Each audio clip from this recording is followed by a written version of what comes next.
Welcome back to Firearms Fuel and Fabrication. This video's subject is going to deal more with Pennsylvania itself than anybody due to Monday's decision of the Pennsylvania Game Commission to not allow semi-autos for big game hunting. Now we're allowed to have semi-autos for small game and fur taking now, but they discluded big game. Problem with the whole thing with me is a lot of it stems to, well, first of all, there are 48 other states that allow semi-automatic hunting. States that are way more liberal than Pennsylvania that allow semi-automatic hunting. So why can't Pennsylvania have semi-automatic hunting? And according to the Game Commission, and I'm going to go over an email that I sent to them.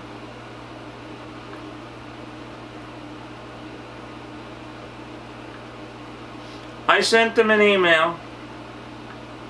Says, Dear Pennsylvania Game Commission, why in the world did you not approve modern sporting rifles for large game?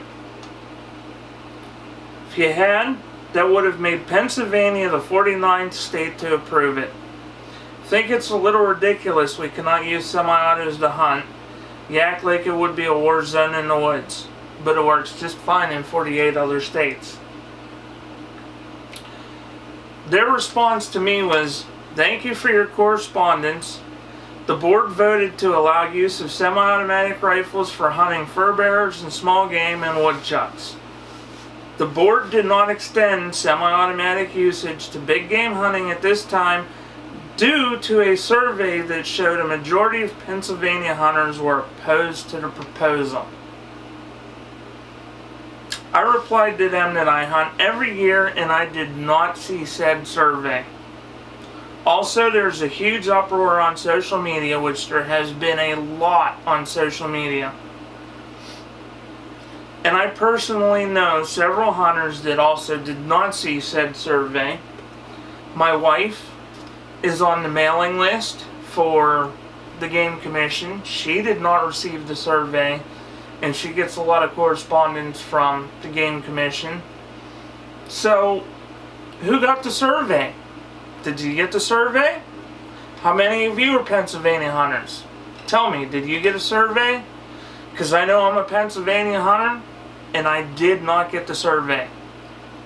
I think if more hunters that are actual Pennsylvania hunters and not part of, well, I'm not going to break it down into politics, but I know there's a lot of Pennsylvania hunters that are not happy about the decision. I'm not impressed about the decision.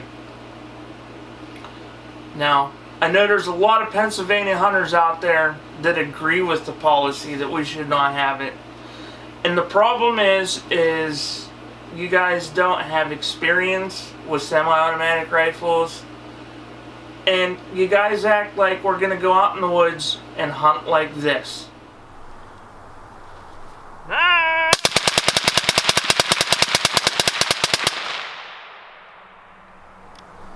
I think I got it. When in reality, we're actually going to go out in the woods. You know, this is a semi-automatic rifle. Hit.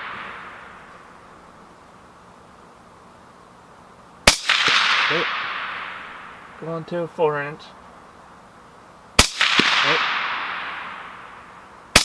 Hit. Hit. And that's how you hunt with a semi-automatic rifle. It's not going and dumping a ton of ammo. You know, through the years, semi-automatics are a lot more accurate. A whole lot more accurate. I mean, I had my one rifle out today, which you'll see a video coming up on it. It's a semi-auto, and I was shooting sub-MOA groups at 100 yards with it.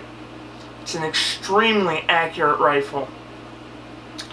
And through the progression of semi-autos, you know, it's a lot it's more comfortable to shoot. Okay, let's take for example, same rifles. Keep in mind, it doesn't come down to calibers because this is one of my hunting rifles. It's a 308 bolt gun. It's not a bad rifle.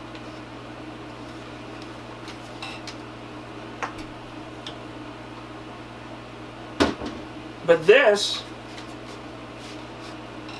is also a 308. Shoots the same round. This actually has a match grade barrel in it.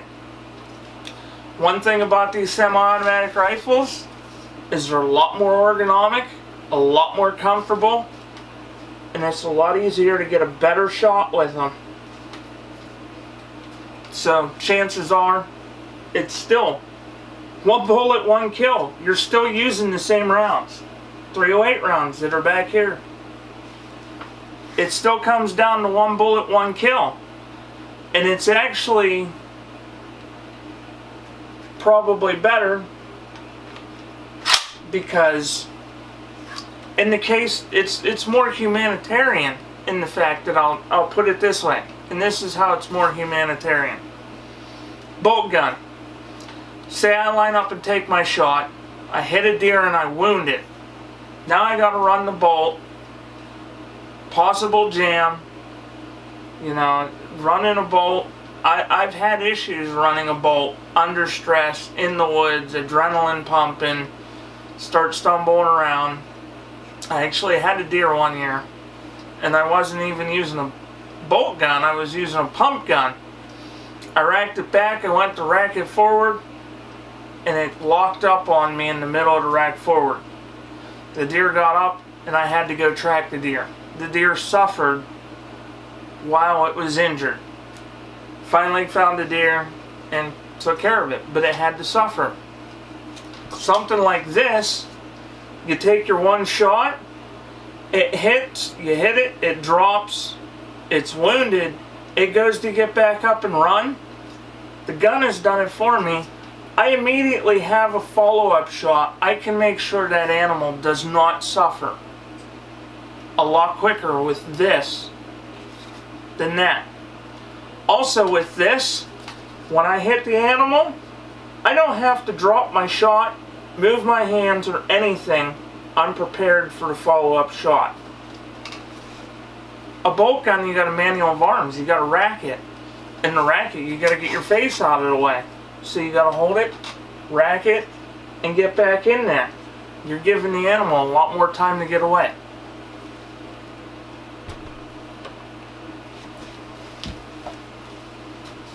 It's another one of my hunting rigs.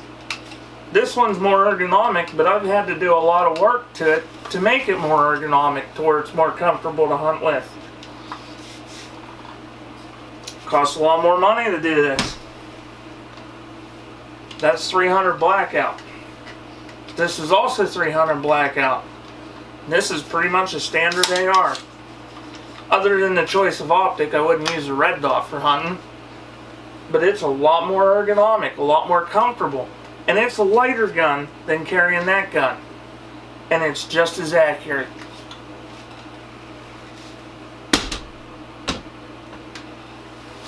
That a lot of it is my problem with the decision.